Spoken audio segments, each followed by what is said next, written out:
Del día de hoy, descubrimientos geográficos del siglo XV y siglo XVI.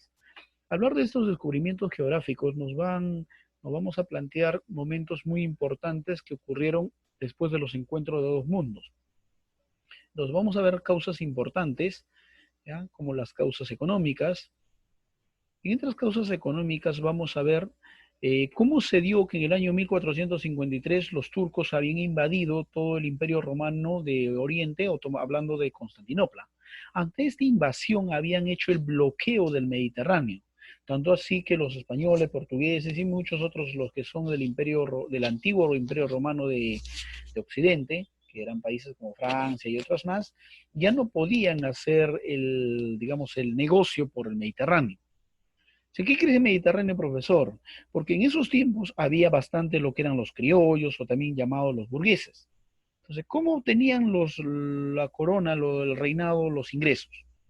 Entonces, mientras los criollos o estos burgueses eran las personas que pues hacían negocio, ¿cómo hacían los negocios? Iban de un lugar a otro. Recuerdo, los burgueses iban de un lugar a otro, ya en Historia Universal. Ahí iban entonces, yendo de un lugar a otro estos burgueses, entonces así mismo, ¿no? Hacían más ingreso y obviamente con eso de los impuestos, entonces la corona de los reyes propiamente tenían mayor ingreso. Entonces, cuando ven el bloqueo que hacen los otomanos, ya va al Mediterráneo, ya no pueden ir al Asia, entonces van a buscar nuevas rutas o alternativas para llegar por el Atlántico y nuevas rutas acerca de lo que va a ser el comercio. Entonces, lo que antiguamente se conocía como la ruta de la seda, ya había sido cortado. ¿Por qué ruta de la seda? Porque se transportaba bastante seda, ¿no? Entonces, ahí podemos ver, ¿no? Cómo, ya, este es el Mediterráneo, ya aquí vemos el Mediterráneo, y en este Mediterráneo podemos nosotros notar, ¿ya? De cómo alguna forma de la ruta se estaba logrando dar, ¿no? De aquí. ¿Ya? Una parte aquí no se nota muy bien. ¿Ya? Esta parte de aquí sería el Mediterráneo. Entonces de aquí, por este lado se lograba ir. Y se pasaba a la India, se pasaba a la China. Pero cuando del Mediterráneo va a haber un bloqueo, ¿ya? En la parte de aquí hay un bloqueo, acá dice Bizantium, dice el Imperio Bizantino y tal, el Imperio de Constantinopla, hay un bloqueo, esta parte ya no pueden pasar por el Mediterráneo de este lado. Entonces buscan la alternativa a ir más por el occidente. Pasamos esto. Entonces, ante este bloqueo podemos ver, ¿no?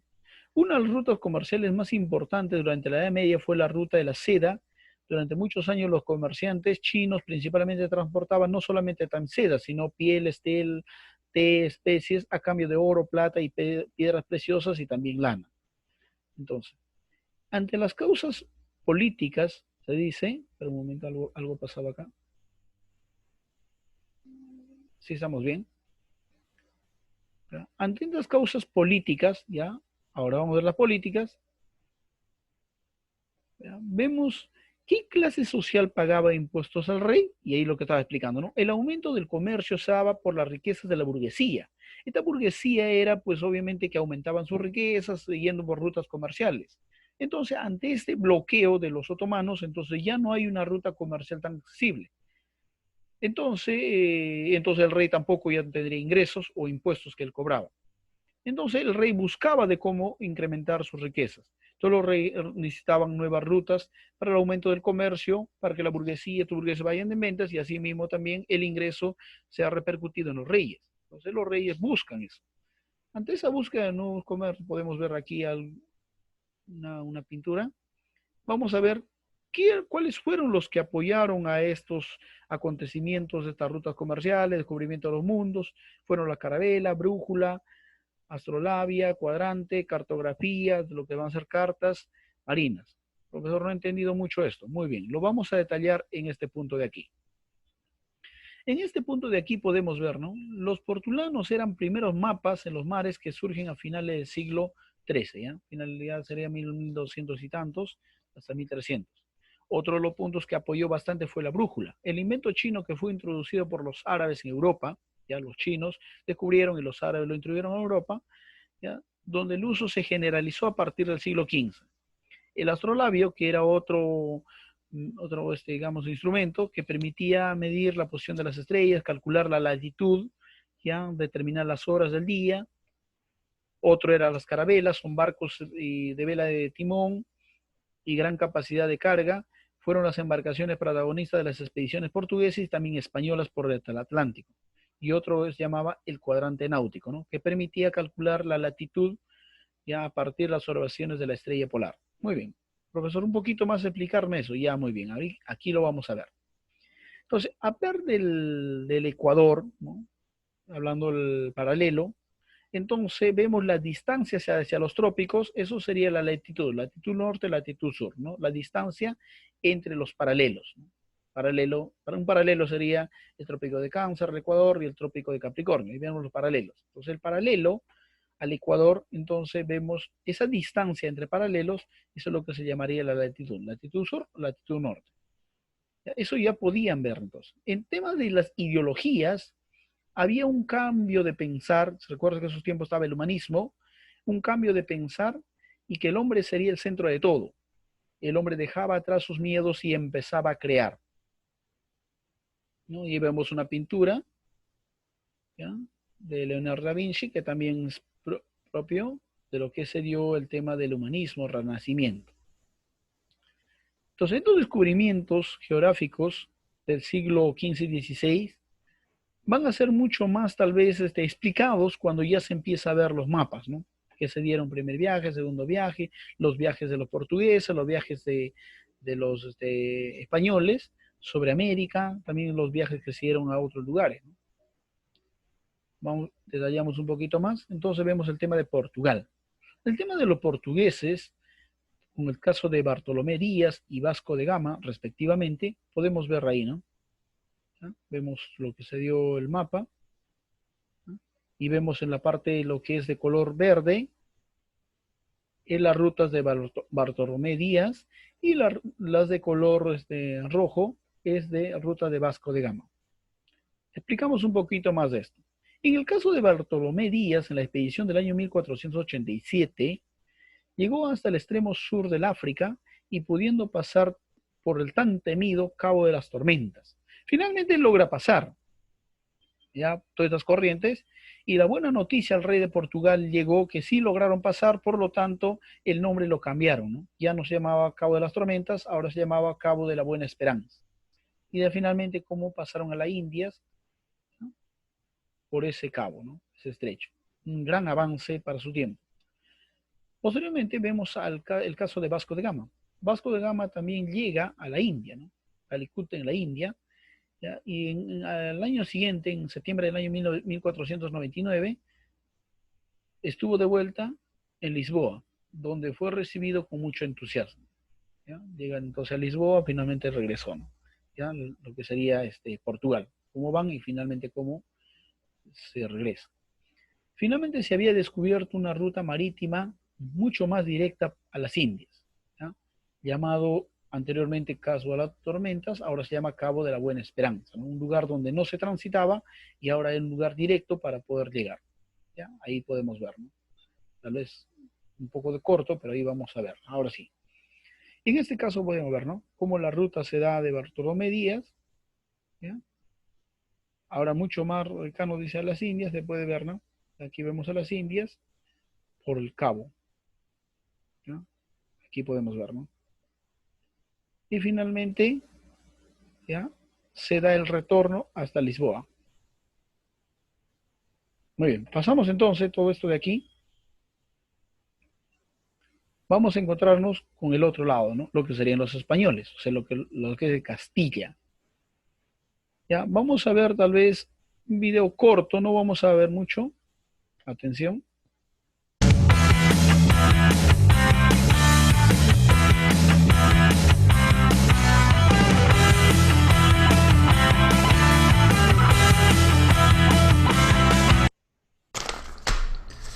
Vamos a ver contigo. Hola, muy buenas, queridos alumnos. Me encontraba en este momento aprovechando para corregir exámenes antes de que diésemos comienzo a nuestra clase. Dejaré la corrección de exámenes para otro momento, a pesar de que tengo una buena pila de pruebas por corregir.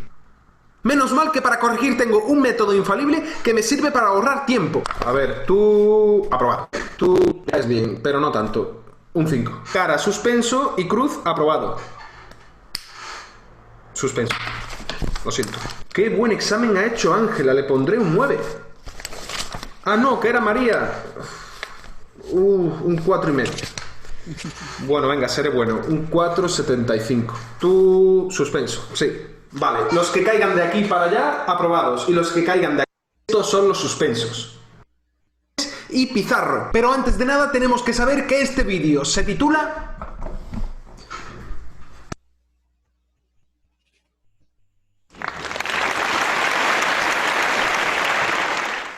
Bueno, estamos estudiando el tema de la monarquía hispánica y nos centraremos en este vídeo en el descubrimiento y la conquista de América. Ya hemos estudiado en vídeos anteriores cómo en el siglo XV las potencias europeas como Portugal y Castilla van a lanzarse al Atlántico para conquistar y descubrir anteriormente nuevos territorios.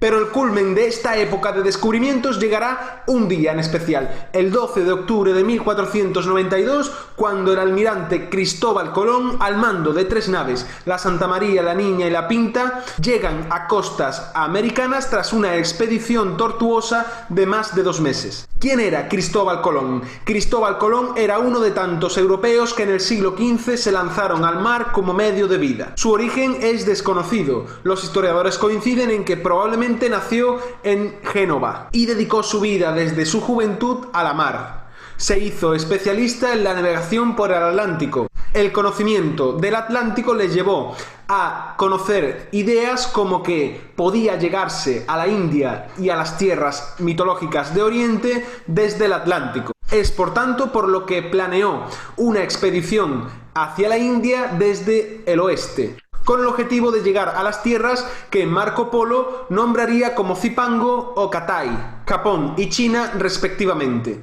Esta expedición fue primero ofrecida al rey Juan II de Portugal, el cual, afortunadamente para Castilla y para el destino de toda España, rechazaría. Luego, tras unas arduas negociaciones, Cristóbal Colón pudo entrevistarse con la reina Isabel de Castilla en Santa Fe, ciudad muy cercana a Granada. En diciembre del año 1491, mientras los reyes católicos estaban terminando de conquistar Granada, Isabel y Cristóbal Colón se encontraron y finalmente el almirante pudo convencer a la reina para que sufragase su expedición. Todo ello se produjo en las llamadas capitulaciones de Santa Fe. El 3 de agosto de 1492, Cristóbal Colón, al mando de una gran tripulación de hombres y de 3 naves, se embarcaron hacia el oeste. Y fue a 12 días del mes de mayo del mismo año de 1492, en sábado, cuando vine a la villa de Palos, que es puerto de mar, a donde yo armé 3 navíos, muy aptos para semejante hecho, y partí de dicho puerto muy abastecido de muy muchos mantenimientos y de mucha gente de la mar. Y tras un tortuoso viaje, el marinero Rodrigo de Triana fue el primero en avistar tierra. ¡Tierra a la vista!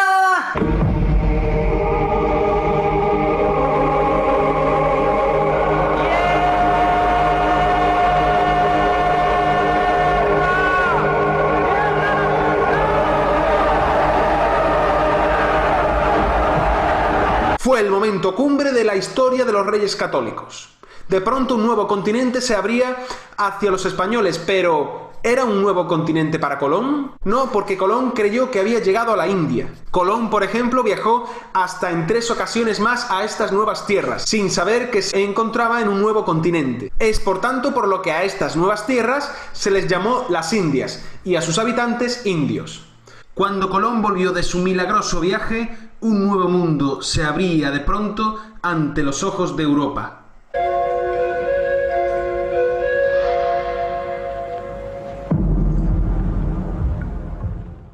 ¿Cuándo fueron estas nuevas tierras consideradas como un nuevo continente? Cuando cartógrafos y geógrafos fueron a estos nuevos territorios para explorarlos y analizarlos. Es el caso, por ejemplo, de Amerigo Vespucci, un explorador italiano que fue uno de los primeros en considerar a estas nuevas tierras como un nuevo continente. Coinciden los historiadores en que esta es la razón por la que al nuevo continente se le llamó América. A partir de los viajes de Colón, la monarquía hispánica reclamó estos nuevos territorios, los cuales exploró unificó y conquistó junto a Portugal. ¿Cuándo se pusieron de acuerdo Castilla y Portugal? Pues en el llamado Tratado de Tordesillas, en el año 1494, en el que ambos reinos trazaron una línea divisoria en el Atlántico y dividieron hacia el oeste para Castilla y hacia el este para Portugal. Tras este descubrimiento se inició el proceso de colonización, es decir, el de convertir a estas nuevas tierras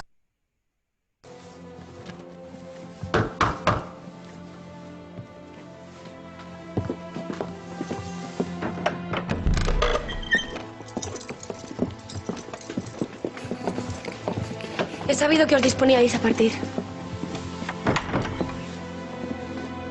Sí, debo hacerlo. No tengo intención de rendirme. Lo sé. Como también sé que los hombres como vos acaban cumpliendo sus sueños. ¿Creéis en mí? Creo en vos y en vuestro proyecto. De mí también dudaron y tampoco me doblegaron. Entonces... Aún he de vencer en la guerra contra Granada. Pero si confiáis en mí, como yo confío en vos, juntos haremos que vuestro sueño, algún día, se haga realidad.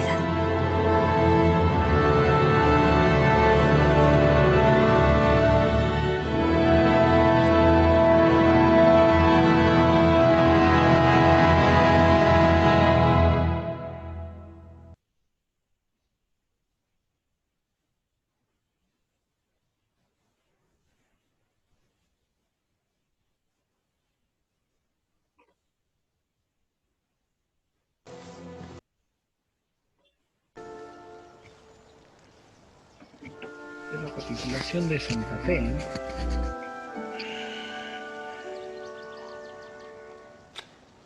Si algún día me preguntan por mis negociaciones con los reyes de Castilla y Aragón, diré que pasé la mayor parte del tiempo aguardando. Todo lo que merece la pena requiere de paciencia y de fe.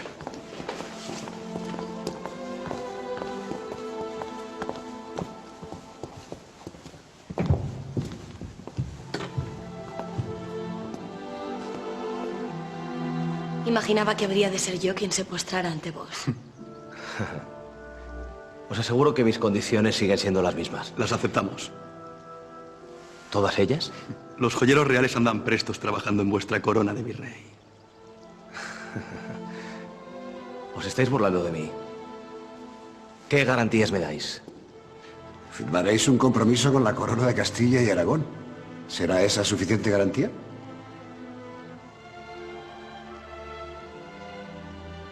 Si se me permite, me gustaría saber qué ha hecho que vuestra opinión tome este nuevo rumbo. Estáis seguro de vuestro éxito. Y eso os llevará a lograrlo. Solo conozco a otras 2 personas entregadas a causas imposibles con vuestro mismo tesón. Y os aseguro que finalmente han sido recompensadas.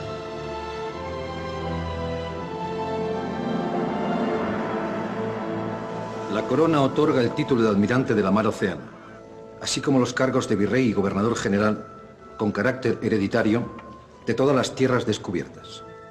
Además, recibirá la 10ª parte de todas las riquezas que se obtuvieran, tales como oro, plata, perlas preciosas y especias, así como 1/8 parte de todos los beneficios que del viaje se obtuviesen.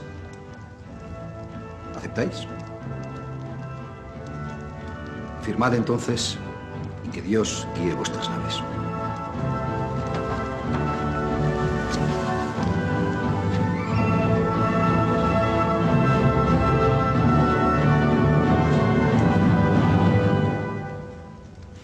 En todos hubo incredulidad. Y solo vos, mi señora, disteis muestras de inteligencia, esfuerzo y coraje. Cuando ninguna esperanza albergaba, vos sostuvisteis mi empresa, hasta que se pudo llevar a cabo. Jamás hubiese permitido que Francia o Portugal la llevaran a cabo. Alteza,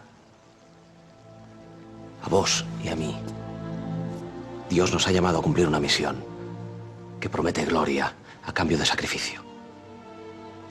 Por eso, habéis entendido mi afán.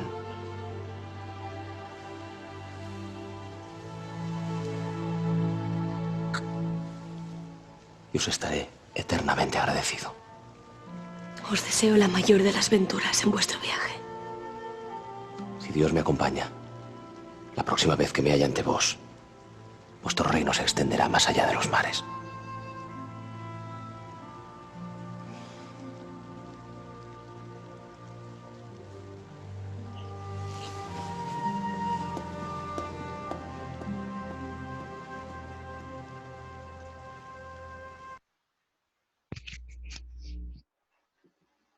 Muy bien, esto también habíamos visto en la clase, la capitulación de Santa Fe.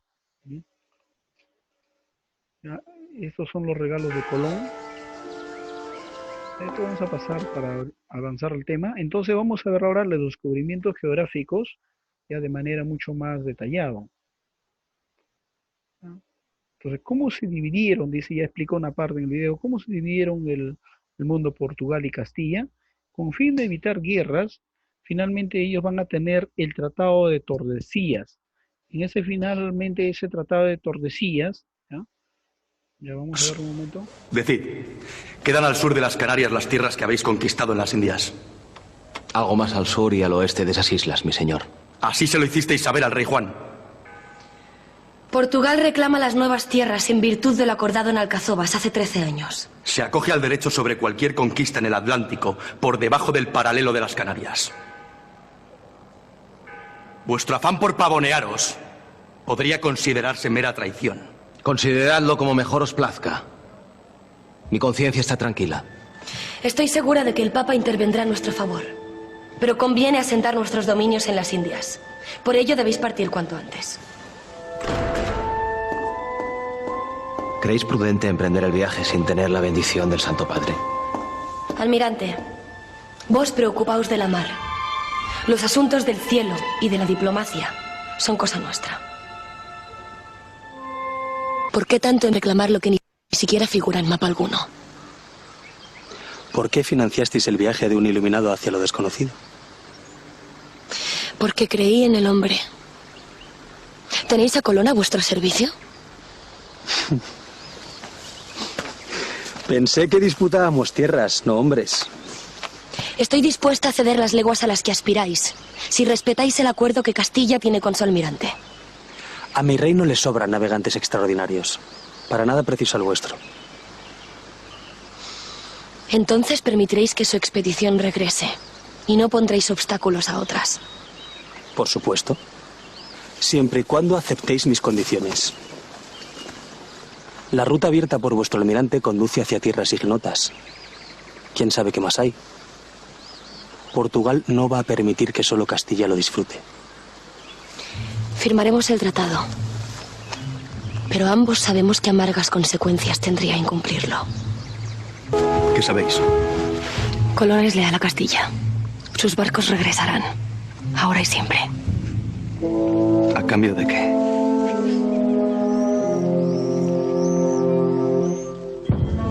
En nombre de Castilla os concedo que la franja quede trazada a 250 leguas al oeste de Cabo Verde. Acepto. Siempre y cuando nos garanticéis que Melilla y Cazaza serán castellanas. Es inaceptable. El reino de Fez nos pertenece. Tomaos vuestro tiempo y pensadlo bien. Ni África ni las Indias van a moverse de donde están. Entendí que habíamos llegado a un acuerdo. ¿Habla vuestro esposo por vos? Habla por Castilla. Y en nada, salvo en el tono, se diferencian nuestras voces. Solo he propuesto un pequeño añadido al acuerdo. No estoy para chanzas. Ya que tanto interés tenéis en repartiros el Atlántico con el rey Juan, permitid que vele por nuestros intereses en el Mediterráneo. ¿Y si no acepta?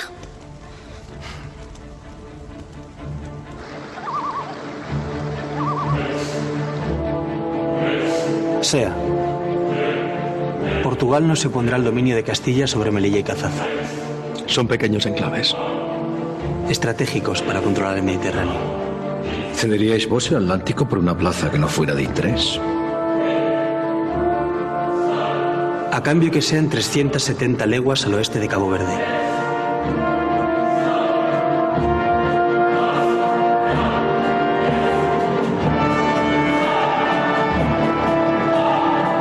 Sea.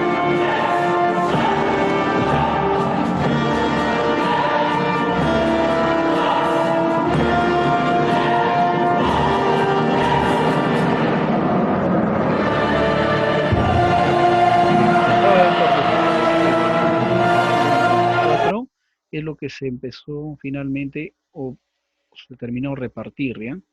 Lo que serían cómo América se reparten entre Castilla y Portugal. ¿Ya? Finalmente ahí podemos ver, ¿no? Cómo quedó, ¿no? el Tratado de Tordesillas. Ya, escriban por favor sus preguntas al interno. Entonces vamos a ver ahora con el rey Carlos V, ¿no? En el caso de Magallanes y Elcano. Entonces, en los viajes de Magallanes, podemos ver estos viajes expeditorios, culminaron con la expedición de Hernando Magallanes. Uy, se cortó.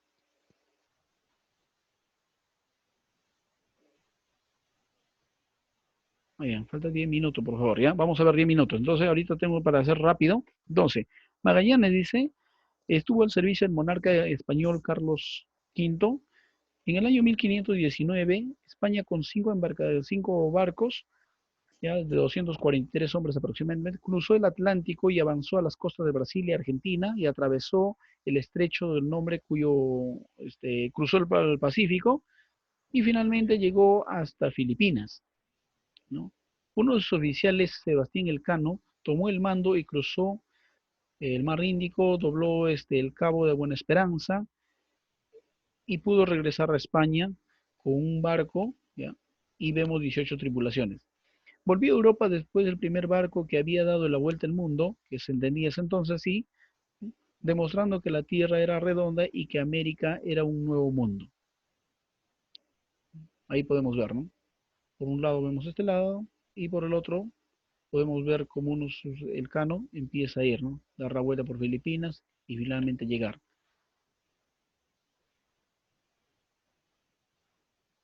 ¿Ya? Aquí vemos ya las rutas, de qué manera lo toman. No sale tan claro, pero aquí vamos a ver otro mundo, ¿no? ¿Queréis saber algo más del viaje de Magallanes? No, eso lo vemos después, ¿ya? Muy bien. Uno de los temas principales ya en las conquistas, para ir terminando esa parte y pasar a todas las preguntas posibles, se dieron en el caso de... ¿ya? Se dieron en el caso de... Espera un momento, regreso un momento.